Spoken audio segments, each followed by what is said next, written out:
Melgar quedó eliminado de la Copa Sudamericana. Y lo peor no es eso. ¿Recuerdan que apenas hace 2 semanas todavía manteníamos la ilusión? ¿Cómo fue que llegamos vivos con un entrenador como Ribonetto que no ha estado a la altura y con unos jugadores que no mostraban una pizca de rebeldía? Un saludo, gente, aquí RGF comentando para Crónicas Rojinegras, y en este video repasamos el camino de Melgar en esta Copa Sudamericana 2025. Dejo las marcas de tiempo en la descripción y sin más dilación, comencemos. Ante todo, no podemos ignorar un detalle. Competir en Sudamericana era el plan B. Llegamos a ese torneo tras no superar a Cerro Porteño en la pre-Libertadores. Hablar de Melgar en esa llave es rememorar el primer gran error de Ribonetto al mando del dominó. Y es que tras perder por la mínima diferencia en Arequipa, el estratega argentino planteó un equipo muy defensivo cuando debía buscar la épica en Asunción. Y fue así que nos comimos un 5-2 global y obtuvimos el premio consuelo por la Copa Sudamericana. Fue bueno, fue malo, nunca lo sabremos del todo,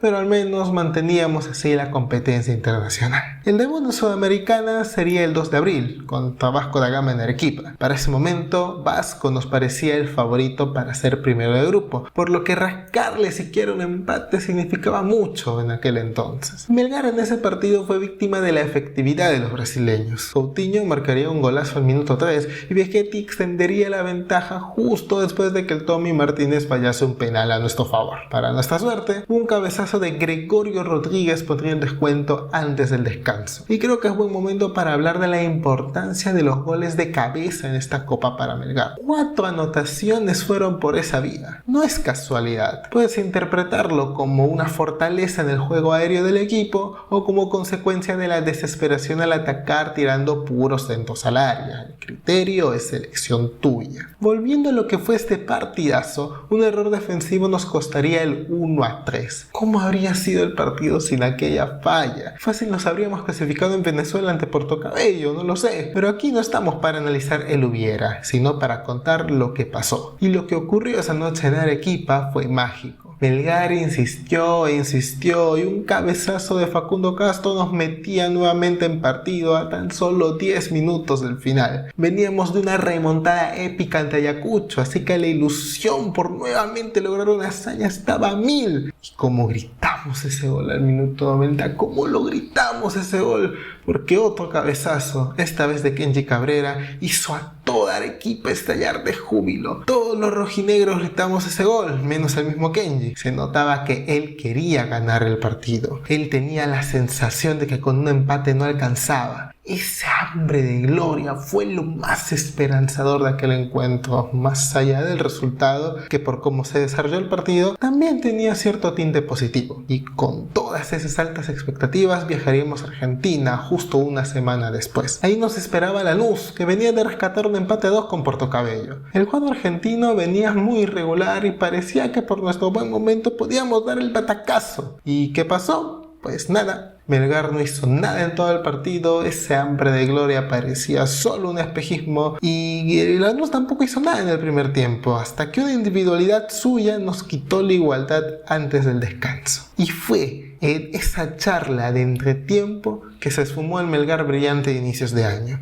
El equipo que ilusionaba acabó ahí. No jugamos a nada durante 45 minutos. Una posesión inútil de la pelota que solo ayudó todavía más a Lanús para extender su ventaja y fregarnos la diferencia de goles. La imagen del partido fue sin duda el regalo del Chaca Arias para el 3-0. Fue después de esa goleada que el equipo, tanto en Copa Sudamericana como en Liga 1, se fue en picada. Es que en ese partido parecíamos estar a ritmo de entrenamiento, un congelamiento total.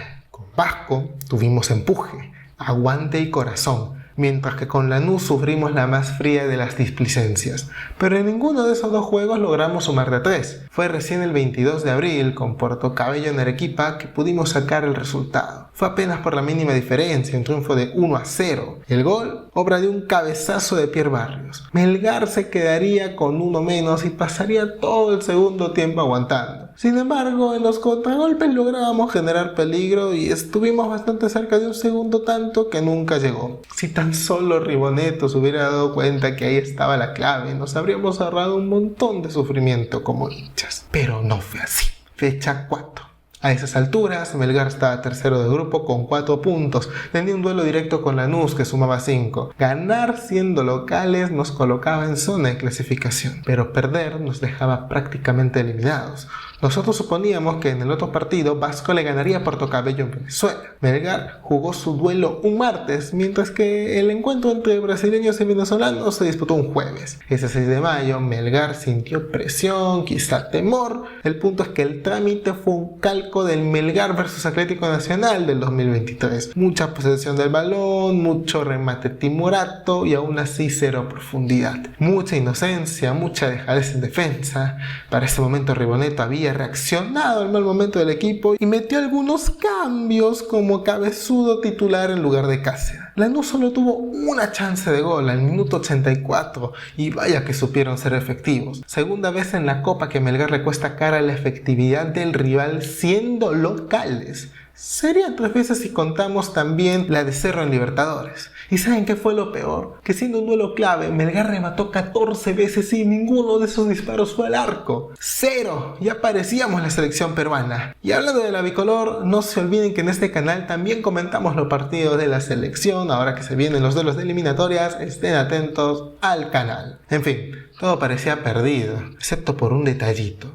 ¿Recuerdan ese partido entre Vasco y Puerto Cabello que se jugaba el jueves? Pues bien, el cuadro venezolano dio el batacazo y pulverizó 4-1 a su par carioca. Melgar revivía por última vez y no era por méritos propios. Había pasado piola toda la Copa, no había jugado realmente bien ninguno de esos 4 encuentros, pero tuvo la suerte de cruzarse con un Vasco en un momento lamentable y con un Puerto Cabello que cuando quería ser salvador, lo era. Y esa última señal de vida era tal vez alguna premonición de algo, o al menos a eso nos teníamos que aferrar para afrontar como se debía la fecha 5. Un martes 13 de mayo, martes 13, día asociado a la mala suerte. Pero no hubo mala suerte ese día, quizás sí, porque Melgar no fue efectivo. Ese partido quedaba 0-3 y nadie podía quejarse. Y es que Melgar visitó a Puerto Cabello en un duelo a muerte por mantenerse con vida en la Copa. Quien perdía quedaba matemáticamente eliminado. Ese fue el último partido en que Ribonetto hizo un buen planteamiento. Enorme planteamiento. Un equipo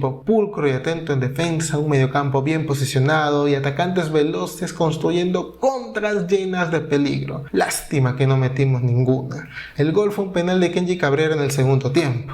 Pero vaya que jugamos ese partido como los grandes. El arquero Jorge Cabezudo no recibió prácticamente peligro durante los 90 minutos. Fue indudablemente de los picos más altos de Ribonetto como entrenador, después de tanto planteamiento mediocre. Al mismo tiempo, Vasco perdía con Lanús y por primera vez desde la fecha 1, Melgar se encontraba en zona de clasificación. Al repechaje, es cierto, pero pasar de grupo es pasar. La ilusión estaba en lo más alto, pero la irregularidad en el torneo local nos hizo dudar, y era así que llegábamos al partido de hoy. Vasco en el São Januário. Creo que tras recordar todas estas cuestiones vas a poder asimilar mejor el resultado del partido de hoy, el cual merece su crónica propia, la cual puedes encontrar aquí mismo. Solo haz clic y disfrútala, y si todavía no la hemos subido, recuerda que puedes escuchar nuestro relato extendido de cada uno de estos partidos. Recuerda que comentamos siempre los partidos de nuestra rojinegra linda y querida. Eso sería todo por hoy. Gracias por escucharme. En las buenas y en las malas, ruge león. Hasta la próxima.